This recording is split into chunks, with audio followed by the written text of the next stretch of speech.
Oi, pessoal! Mais uma aula de matemática. Hoje sobre triângulo de Pascal e binômio de Newton. Legal! Gente, a aula de hoje é sobre um tema que exige muita concentração, tá? Então é isso que eu vou pedir de você. A gente vai começar bem devagar, vendo os detalhes mais importantes, para depois a gente ir vendo questões de vestibular. Nós vamos, de fato, nos concentrar em resolver, chegar no necessário para você resolver questões de vestibular sobre o assunto. Tá bom? Vamos começar pelo triângulo de Pascal. O triângulo de Pascal nada mais é do que uma forma de organizar os números binomiais. Então, é claro, vamos ver o que são números binomiais. Começando com uma convenção, tá legal? Por convenção, nós atribuímos ao número 0 fatorial o valor 1. Tudo bem? Você sabe que para calcular o fatorial de qualquer outro número natural, por exemplo, 6 fatorial, você vai multiplicando até chegar no 1, tá certo? É conveniente, você já vai ver por quê, chamar o 0 fatorial de 1 também. Tá bom? Isso é uma convenção. 0 fatorial igual a 1. A partir daí, nós já podemos definir, em geral, o que são os números binomiais, também conhecidos como combinações. Tudo bem? Em geral, se K é um número que está entre 0 e N, inclusive, né? Você está vendo aí? Nesse caso, nós vamos definir N escolhe K como sendo o número N fatorial dividido por K fatorial vezes N menos K fatorial. Tudo bem? Qual a importância daquela nossa convenção do 0 fatorial? É poder incluir realmente os casos K igual a 0 e K igual a N, que são os casos extremos. Tá legal? Os casos intermediários são o velho problema de, dentre N objetos, escolher K. Tudo bem? Vamos ver os exemplos em que entra o 0 fatorial, só para você ver como é que funciona, tá legal? Então, vai lá. N escolhe 0. Isso vai ser a mesma coisa que o N escolhe N, porque a fórmula vai dar a mesma coisa para os dois, que vai ser o quê? N fatorial dividido por 0 fatorial vezes N fatorial. Corta o N fatorial com N fatorial e o 0 fatorial dá 1. Como você viu, a resposta final vai ser 1. Tudo bem? Ótimo. Agora que você já sabe a convenção e já sabe o que é um número binomial, vamos ver o que significa montar o triângulo de Pascal, que é organizar esses números binomiais. Nós vamos organizá-los utilizando uma tabela com linhas e colunas, tudo bem? E é assim, onde é que vai ficar o número binomial N escolhe K? A convenção vai ser a seguinte: para posicionar o número binomial N escolhe K, você olha, o número de cima, N, vai representar a linha, tudo bem? E o número de baixo, que é o K, vai representar a coluna na qual você vai posicionar este número binomial. Tá certo? Lembra que nós vamos começar do 0. Tanto as linhas como as colunas vão começar do 0. Tudo bem? Fica essa tabela que você está vendo aí agora. Olha a tabela. Por exemplo, olha a coluna número 0. Tá vendo aqui? Coluna número 0. Todos os números binomiais que aparecem na coluna número 0 têm o número de baixo igual a 0. Lembra que o número de baixo representa a coluna. Tá vendo? E a linha é a mesma coisa. A linha é representada pelo número de cima. Então, na linha número 4, você vai ver os números binomiais que tem o 4 em cima. Desde o 4 escolhe 0 até o 4 escolhe 4. Tudo bem? Vamos começar a calcular esses números binomiais. Olha lá. Por exemplo, o 0 escolhe 0. Quanto dá? Substitui lá nos fatoriais, vai ficar o quê? 0 fatorial em cima, 0 fatorial vezes 0 fatorial embaixo. Dá quanto? Dá 1. Não é assim? Faz a mesma coisa para o 1 escolhe 0. Nós já vimos que qualquer número escolhe 0 vai dar 1. Vimos antes, então isso aqui vai dar 1 também. E qualquer número escolhe ele mesmo também dá 1. Tá certo?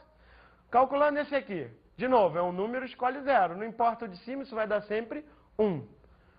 2 escolhe 1. O que é isso? De 2 objetos, você tem que escolher um. Quantas possibilidades? 2. São 2 objetos, dá 2. Tá legal? Um número escolhe ele mesmo, é sempre 1. E assim por diante. Você pode ir fazendo a conta, né? Completando a tabela aí, você vai ter esses valores que estão aqui. Tudo bem? A linha número 3, né? Você está começando do zero, então repare que a linha número 3 é a quarta linha. Isso é importante, sempre você lidar com o triângulo de Pascal. Linha número 3, 1, 3, 3, 1. Linha número 4, 1, 4, 6, 4, 1. E a linha número 5, que foi a última que nós colocamos aqui, vai ser 1, 5, 10, 10, 5, 1. Tudo bem? Agora vamos dar uma limpada aqui e deixar só os valores dos números binomiais, tá certo? Porque aí fica mais fácil de você procurar maneiras melhores de montar essa tabela, que é a primeira coisa que a gente vai procurar. Montar essa tabela de uma forma mais rápida. Já pensou, você tem que ficar calculando esses números binomiais toda hora para montar essa tabelinha aí? Vai dar trabalho, tá certo? Então, deixa só os números. Queria que você procurasse formas de fazer a tabela mais rápido. Tá vendo alguma? Ah, tem algo que se repete em todas as linhas, né? Que é uma simetria. Percebeu a simetria? Observe, né? A gente completou mais algumas linhas aqui, você viu. E olha a linha número 6. Você vai 1, 6, 15, 20. Depois começa a repetir. Tá vendo? Todas as linhas são assim. Quando você chegar na metade, o resto vai se repetindo, na ordem inversa. O que é isso, hein? Isso é o que a gente chama de binomiais complementares, que você pode observar também mediante as combinações. Dá uma olhada.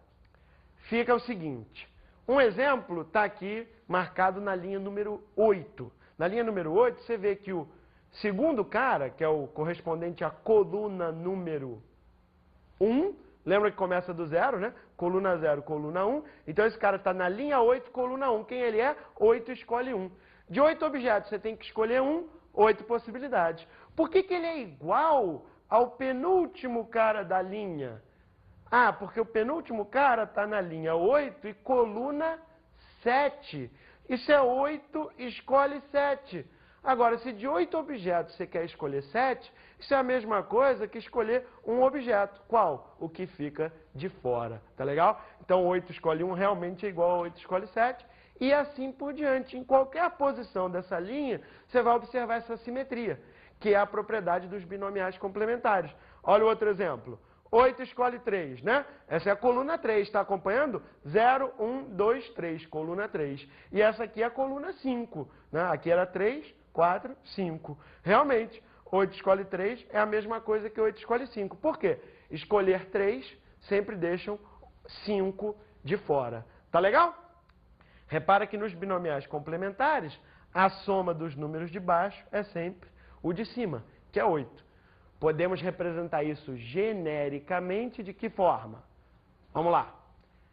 N escolhe K, né? É a mesma coisa que N escolhe quanto falta, né? De K quanto falta para N.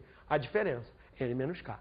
Esses aí são os binomiais complementares, que ajudam, né? Sabendo que existem os binomiais complementares, você utiliza a simetria e cada linha que você for construir naquela tabela, que se chama triângulo de Pascal, você só precisa ir até a metade. O resto é só copiar. Tudo bem? Ótimo. Você observou alguma outra coisa naquela tabela? Vamos ver a tabela de novo. Olha ela aí. Tá aqui. É possível que, se você começar a escrever esses números, você comece a perceber a seguinte propriedade, que é uma das mais úteis. Cada vez que você tem dois números lado a lado, a soma deles é o que fica embaixo. Quer dizer, embaixo do segundo. Tá vendo aqui? Olha lá, 1 mais 2, 3. Tem outro aqui que a gente marcou para você, ó. 6 mais 4, 10. Ah, isso acontece em qualquer lugar do triângulo de Pascal? Escolhe aí. Ah, escolheu bem. Aqui, é verdade aí, ó. 20 com o 15, quanto vai dar? 35. Tá certo? Também funciona. Tudo bem? Ótimo. Então, sempre que você tiver dois números lado a lado, a soma deles é o que está embaixo do segundo. Tá legal? Com isso, é muito fácil construir o triângulo de Pascal. Depois que você sabe isso, você sabe que vai começar com 1. Sabe que depois é 1, 1. E aí, usando essa propriedade da soma, você vai construindo, você constrói o triângulo de Pascal inteiro muito rápido. Por que isso é importante? Porque agora você pode fazer de trás para frente. Quer ver? Dá uma olhada nesse 56 que tem aqui, por exemplo. Tá? Dá uma boa olhada no 56 e me responde o seguinte. Qual é a linha e qual é a coluna deste 56? Pensa aí um pouco e me responde.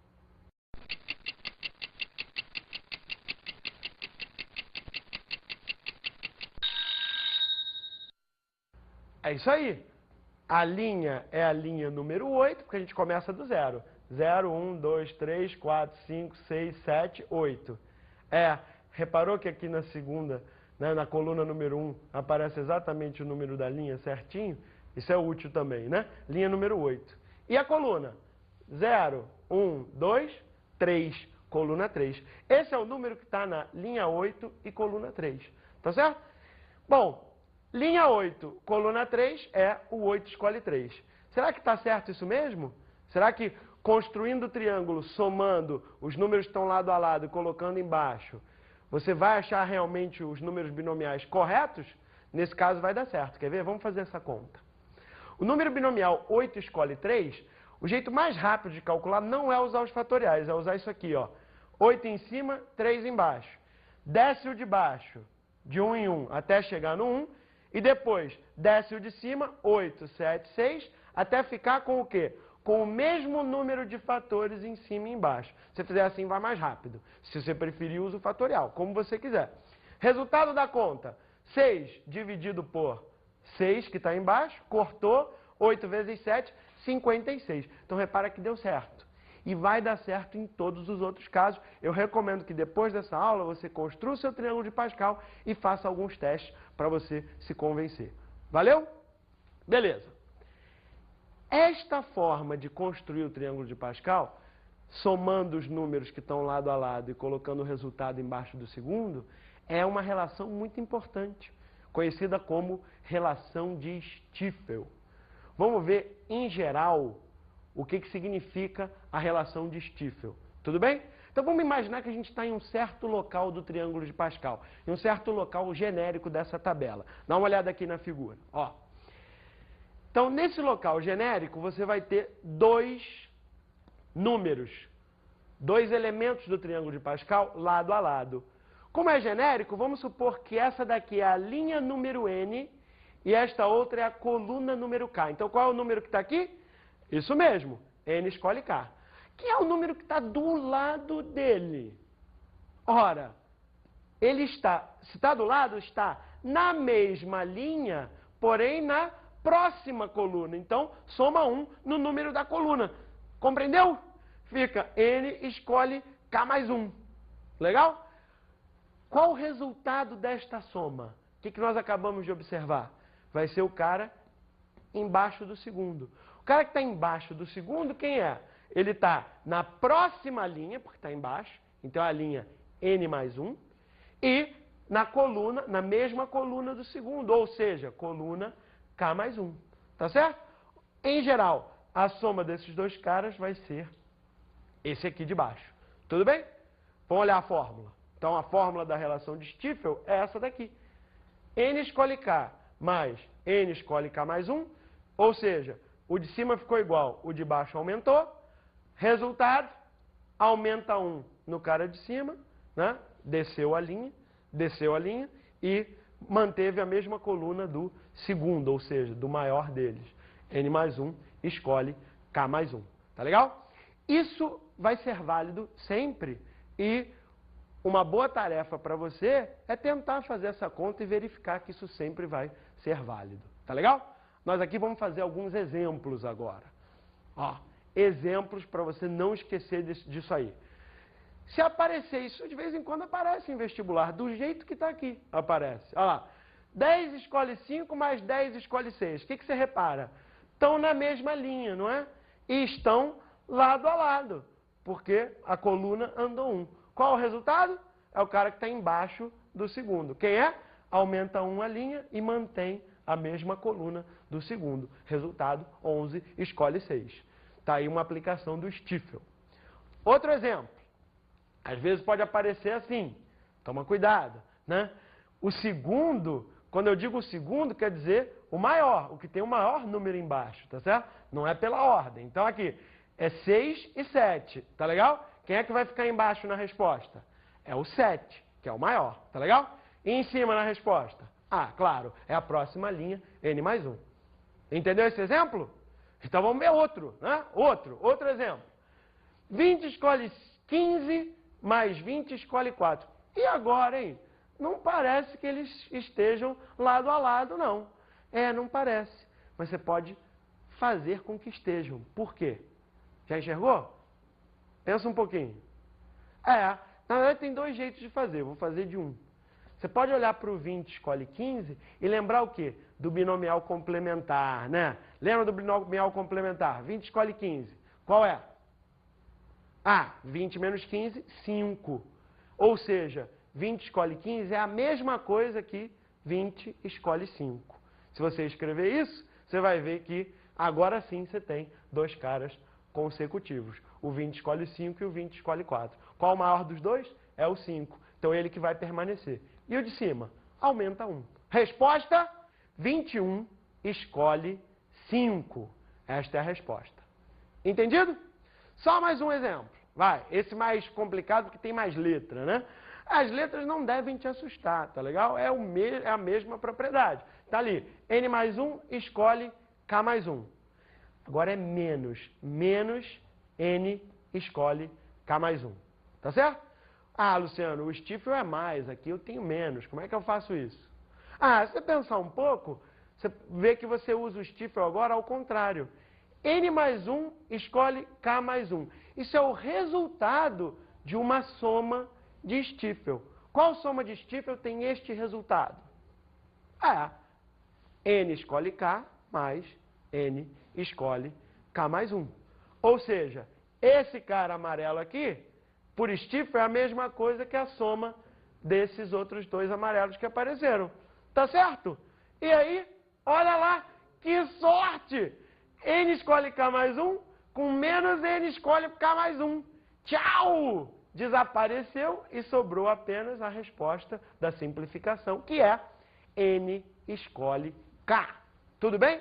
Fica atento que esse tipo de questãozinha é comum em vestibular. Você tem que ver como você vai usar a relação de Stiefel. Tudo bem? Então, vamos continuar. Agora vamos ver o chamado Teorema das Colunas. Como o nome já diz, agora nós vamos olhar para as colunas do triângulo de Pascal. Em outras palavras, o que nós vamos fazer é somar os números de uma mesma coluna e ver o que acontece. Dá uma olhada no que acontece. Olha aí. Esta coluna, por exemplo, que a gente separou. Atenção que a soma tem que começar no início da coluna, sempre. Tudo bem? Começando no início da coluna, soma tudo isso. 1 mais 2, 3. Com mais esse 3, 6. Mais 4, 10. 10 mais 5, 15. 15 mais 6, 21. Olha onde aparece o resultado. Aparece na diagonal. Sempre que você somar a coluna, o resultado aparece na diagonal. O que quer dizer diagonal? Uma linha a mais e uma coluna a mais do que o último cara que foi somado. E se nessa coluna aqui você tivesse continuado até embaixo, até o 7, daria também o resultado na diagonal? 28? Claro, até porque esse 7 mais esse 21, nós já sabemos que vai dar 28, né? Então, se você continuar até embaixo, o resultado também é 28. Outra que está destacada aqui para você. Do 1, aqui nessa coluna, até esse 35. Soma aí. 1 mais 4, 5, 15, 15 mais 20, 35, 35 mais 35, exatamente 70. Tá vendo? Tá dando certo o tempo todo. Você pode deduzir esta relação, você pode demonstrar que ela é válida usando Stiefel em cada passo. Tá legal? É mais uma sugestão que eu deixo para você pensar após a aula. Tá legal? Agora, o que eu vou fazer é escrever isso aqui genericamente. Tá legal? Teorema das colunas. Olha aqui, genericamente, como é que fica? você tem uma coluna genérica M e você vai somar todos os elementos. Repara que a coluna sempre começa com M escolhe M, né? A coluna número M vai começar na linha M, então M escolhe M. Você vai avançando, somando os elementos da coluna até onde você quiser. Como é até onde você quiser, nós colocamos aqui outra letrinha, N, tá legal? Então, se você vai de M escolhe M até N escolhe M, somando, o resultado está onde? Na diagonal. Ou seja, aumenta uma linha, aumenta uma coluna, fica N mais 1, escolhe M mais 1. Tá legal? Vamos escrever então a fórmula. Tudo bem? Soma fica M escolhe M, começou. Depois vai aumentando a linha, né? M mais 1 e mantém a coluna. A gente está somando sempre a mesma coluna. Aumenta a linha, mantém a coluna. Vai somando tudo isso até o ponto em que você quiser parar. Resolveu parar? Olha o número de cima, né, onde você parou. E qual o resultado? Aumenta 1 na linha, ou seja, no número de cima, e aumenta 1 na coluna também, o número de baixo. Resultado, N mais 1, escolhe M mais 1. Tudo bem? Como é que isso pode aparecer para você em vestibular? Bom, em geral vai aparecer desse mesmo jeito, tá? Vê um exemplo aí. 7 escolhe 7, mais 8 escolhe 7, mais 9 escolhe 7. E assim por diante, até 2009 escolhe 7. Não importa o número que apareceu aí, pode ser o número que ele quiser. Se a coluna se manteve sempre a mesma, a coluna lembra que é o número de baixo, é só usar o teorema das colunas. Ou seja, soma 1 na linha, fica 2010, soma 1 na coluna, fica 8. 2010, escolhe 8, que é um número realmente emocionante para você calcular. Tá legal? Esse fica para você, tá? Em geral, no vestibular, a resposta vai estar indicada, né? Ele não vai querer que você faça essa conta. Em geral, a resposta vai estar assim. 2010, escolhe 8. Agora, vamos ao binômio de Newton.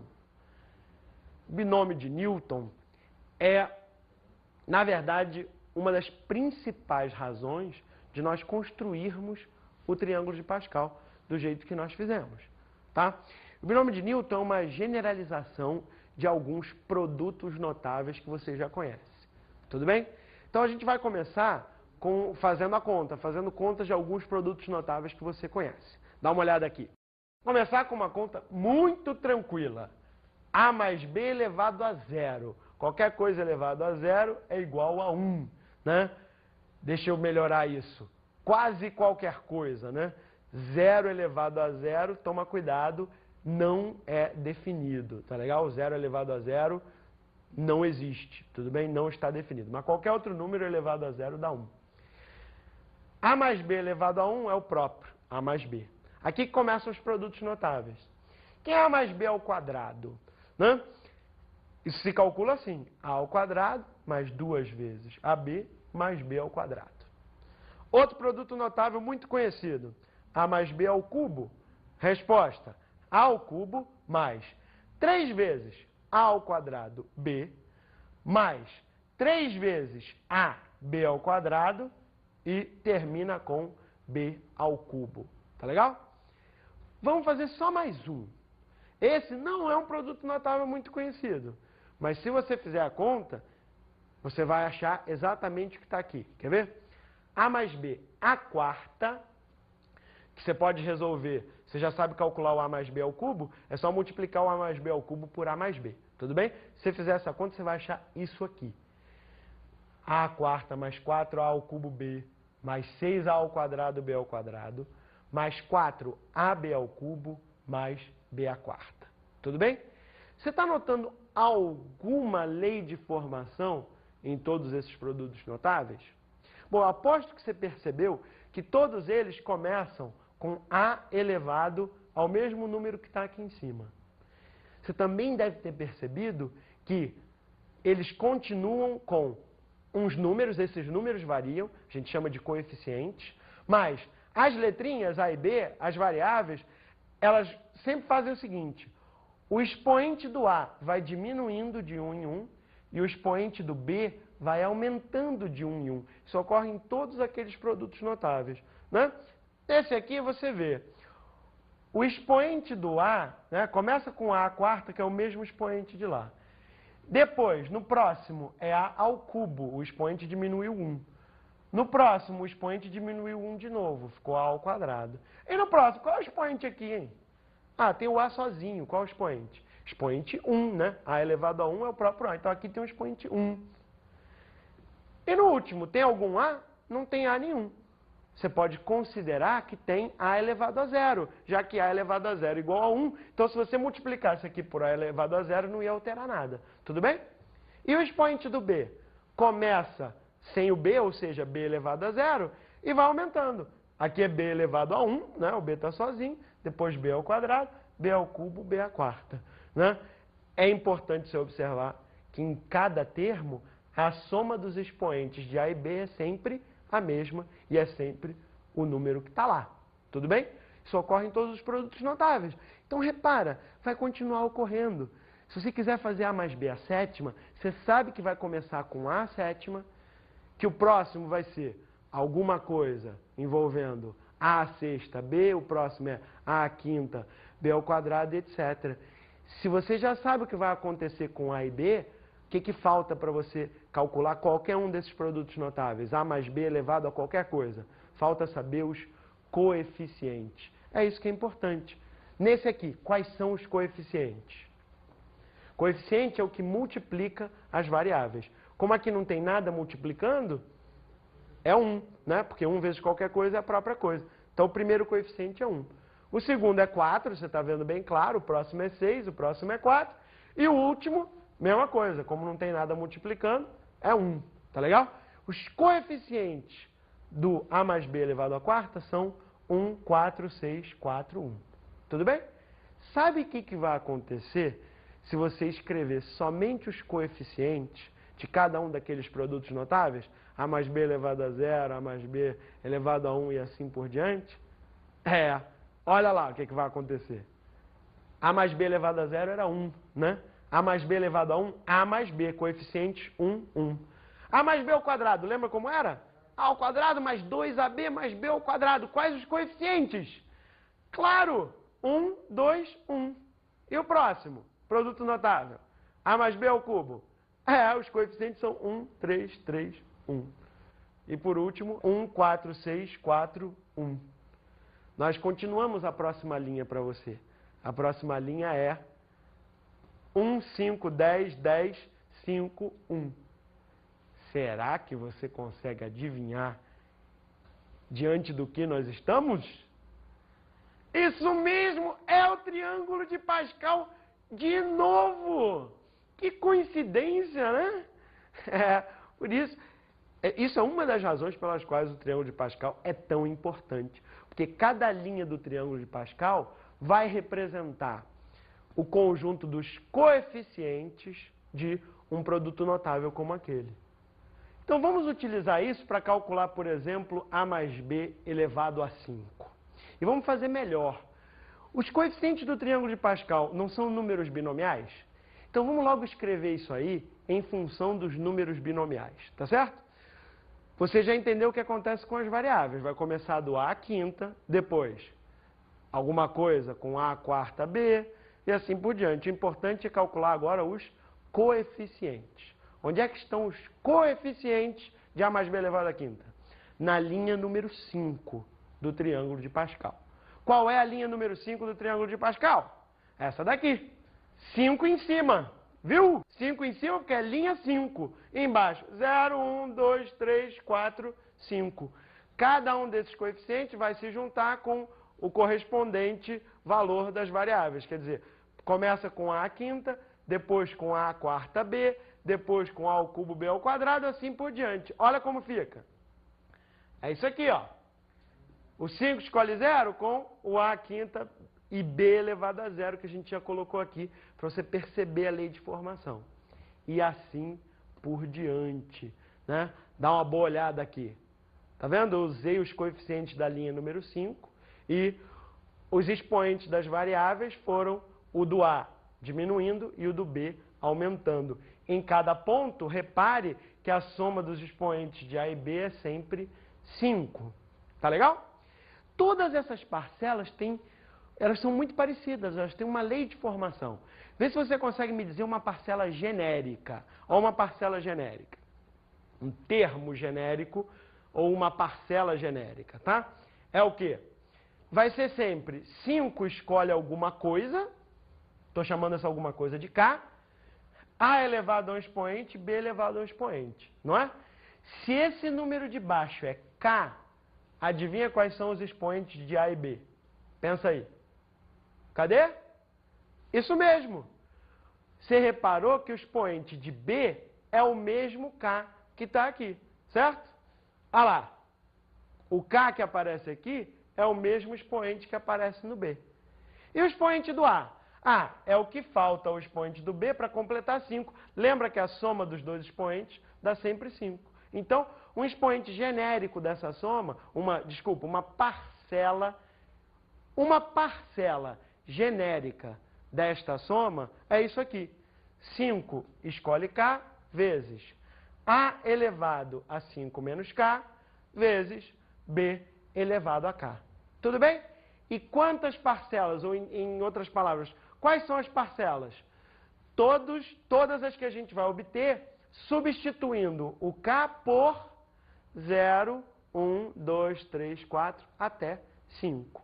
Existe uma notação para isso. A mais B aqui é a conta que nós estamos fazendo, tá certo? Tem este símbolo aqui que eu já vou explicar, e aqui aparece aquele termo genérico, aquela parcela genérica que você acabou de me dizer qual é. 5 escolhe K, A elevado a 5 menos K, B elevado a K. Tudo bem? Agora, finalmente, vamos ver o que significa este símbolo aqui, que é a letra grega sigma, que indica somatório. Eu sei que este é um símbolo assustador. Gente, assusta, mas não morde. Quer ver? Vou te mostrar. Tá vendo? Ele realmente assusta, né? Até tem uns desenhos animados com um cientista maluco que sempre aparece esse símbolo escrito na lousa do cientista, né? Ele é assustador, mas não morde. Você vai ver como ele não morde. Vou mostrar pra você. Ó. Não precisa ter medo, gente. Quer ver? Ó. Tá vendo? Ele não morde. É mansinho. Você não precisa mais se assustar com ele. Você vai ver o que ele significa. Quer ver? Significa o seguinte. Aqui embaixo dele aparece K igual a 0. É quando começa a soma. A soma começa com K igual a 0. Tá legal? Substitui K igual a 0 na parcela. O que que dá? 5 escolhe 0, A elevado a 5, B elevado a 0. Esta não é exatamente a primeira parcela que nós já sabíamos? Ah, qual a próxima? Faz K igual a 1. Tá legal? Qual é a parcela com K igual a 1? 5 escolhe 1, A elevado a 5 menos 1, A quarta, vezes B. Exatamente a segunda parcela que nós já sabíamos. E assim por diante. O que quer dizer esse númerozinho 5 aqui de cima? Onde você para de somar. É só isso, gente. Nunca mais você precisa ter medo desse símbolo, tá legal? Você já viu que ele não morde. Ele só indica que você deve somar esta parcela para os valores de K, de 0 até 5. Tudo bem? Ficou mais calmo? Generalizando, você obtém a fórmula do binômio de Newton. Essa daqui, ó. No lugar do 5 lá, você coloca um N, tá legal? E é a mesma fórmula com o somatório, tá legal? Onde tem o 5, colocou N, é a linha N do triângulo de Pascal. Essa é a fórmula. Vamos fazer alguns exercícios de vestibular. Primeiro exercício, calcular somatório de K igual a 0 até 10. 10 escolhe K, 7 elevado a 10 menos K, 3 elevado a K. O vestibular só coloca isso para te assustar. Como você não se assusta mais, você já identificou. Isso é o quê? Um binômio de Newton, tá certo? Você não está na linha 10, olha lá, 10 aqui, você está na linha 10, tá certo? Quem é o A? O A é 7. Quem é o B? O B é 3. Resposta? É imediato, é só ver a resposta. 7 mais 3 elevado a 10, que é 10 elevado a 10. É assim que cai? É assim que cai. Por que cai assim? Porque as pessoas se assustam com aquele símbolo. Você não se assusta mais. Você vai resolver isso tranquilo. Beleza? Então, mais um exercício de vestibular.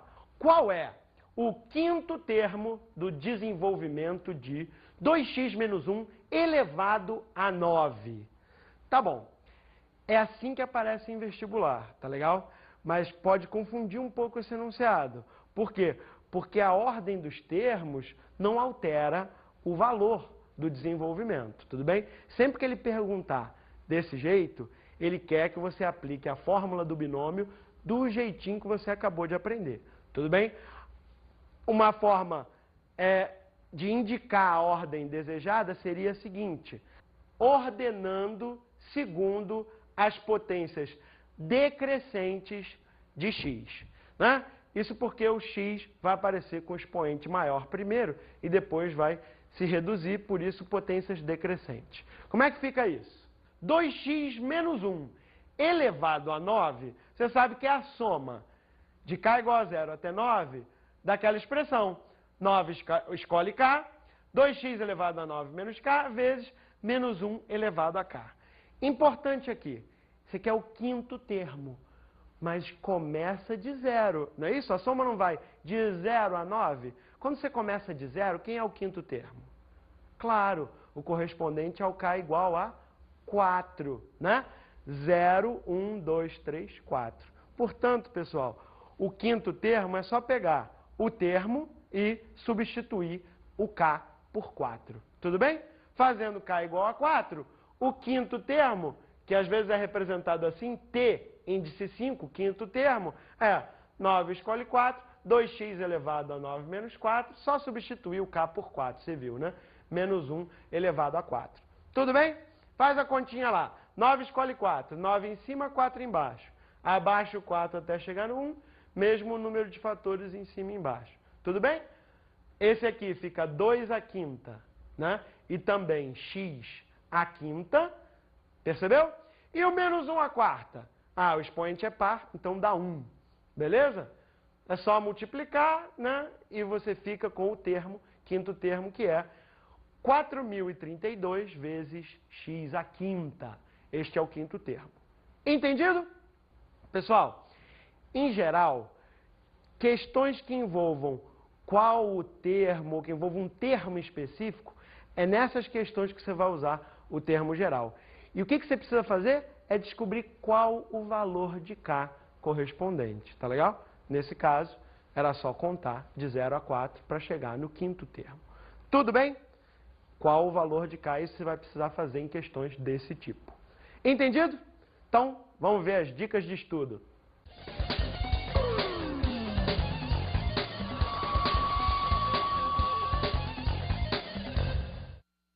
Minha dica de estudo para você hoje. Existem duas coisas fundamentais neste tema.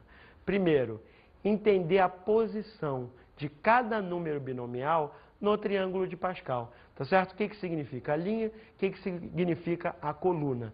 Lembrando sempre de numerar linhas e colunas partindo do zero, tá bom? E no binômio de Newton, né, a segunda coisa fundamental. Cada linha do triângulo de Pascal representa os coeficientes do desenvolvimento de A mais B elevado ao número da linha. Não esqueça isso e faça muitos exercícios sobre o tema. Tchau, até a próxima!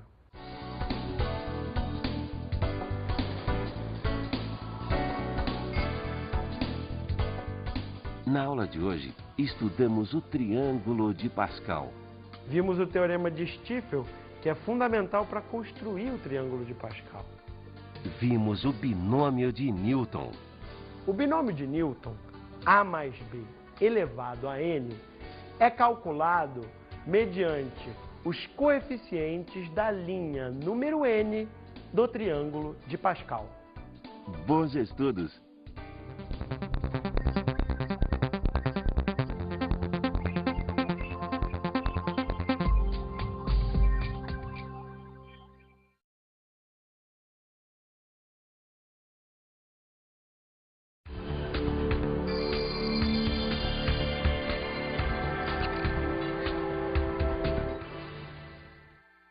O triângulo de Pascal é uma excelente ferramenta para você deixar seus alunos experimentarem com os números, para eles procurarem propriedades. Existem uma série de propriedades interessantes que eles podem encontrar sozinhos, né?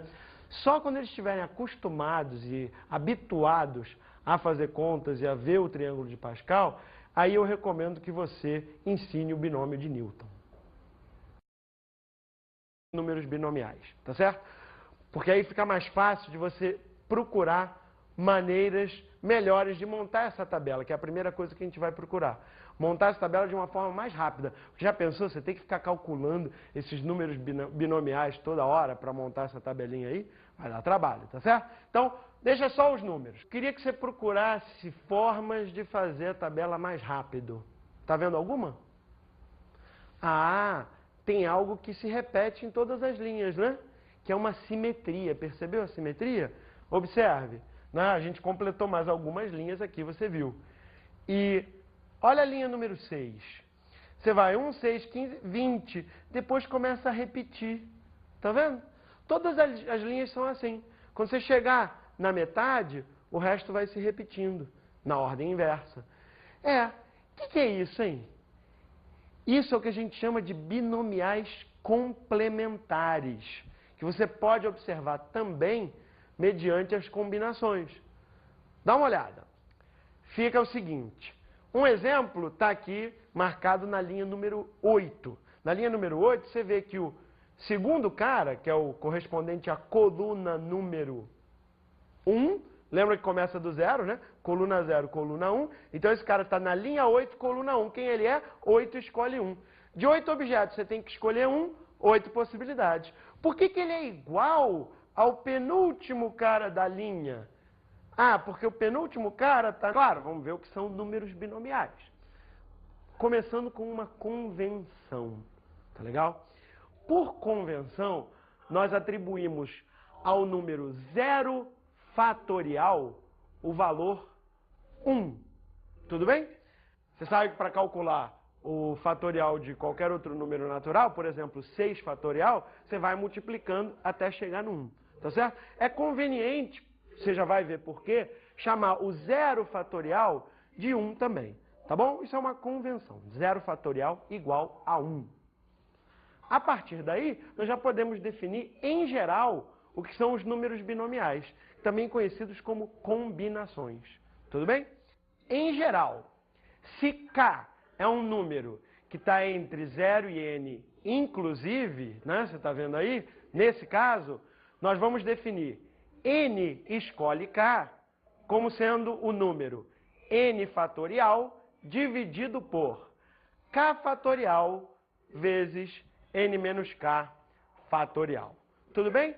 Qual a importância daquela nossa convenção do 0 fatorial? É poder incluir realmente os casos K igual a 0 e K igual a N, que são os casos extremos. Tá legal? Os casos intermediários são o velho problema de, dentre N objetos, escolher K. Tudo bem? Vamos ver os exemplos em que entra o 0 fatorial, só para você ver como é que funciona. Tá legal? Então, vai lá. N escolhe 0. Isso vai ser a mesma coisa que o N escolhe N, porque a fórmula vai dar a mesma coisa para os dois, que vai ser o quê? N fatorial dividido por 0 fatorial vezes N fatorial.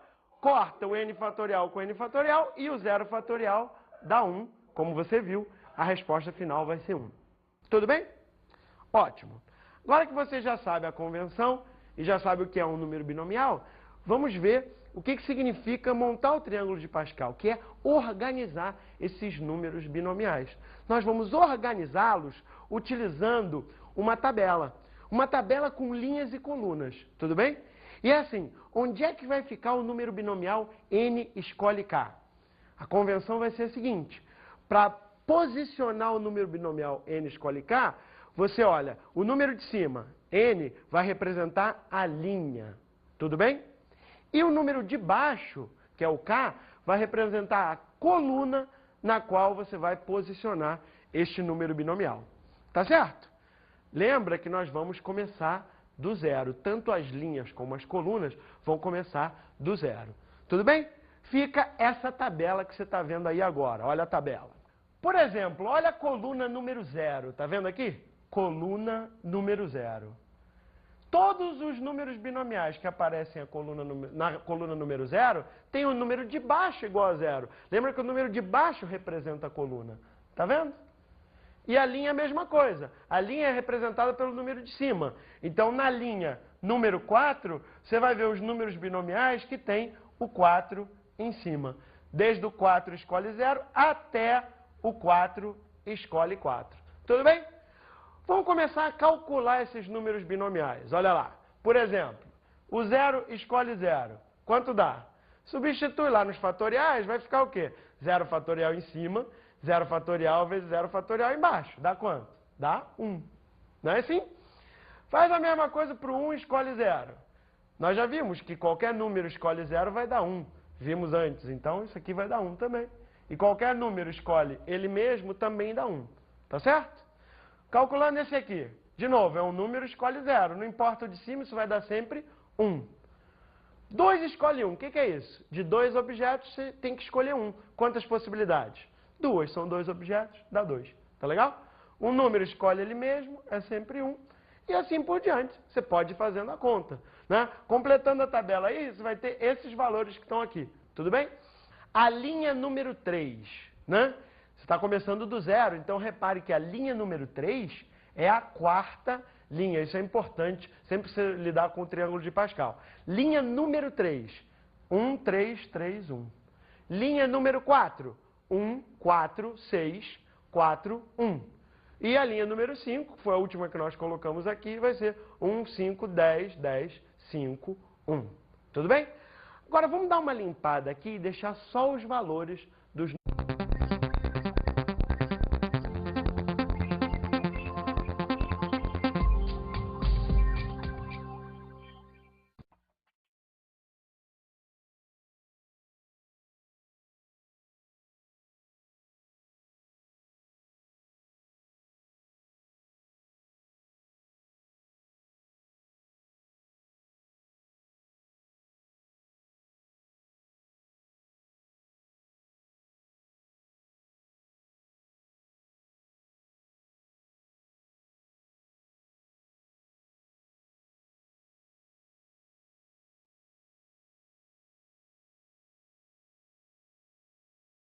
Oi, pessoal!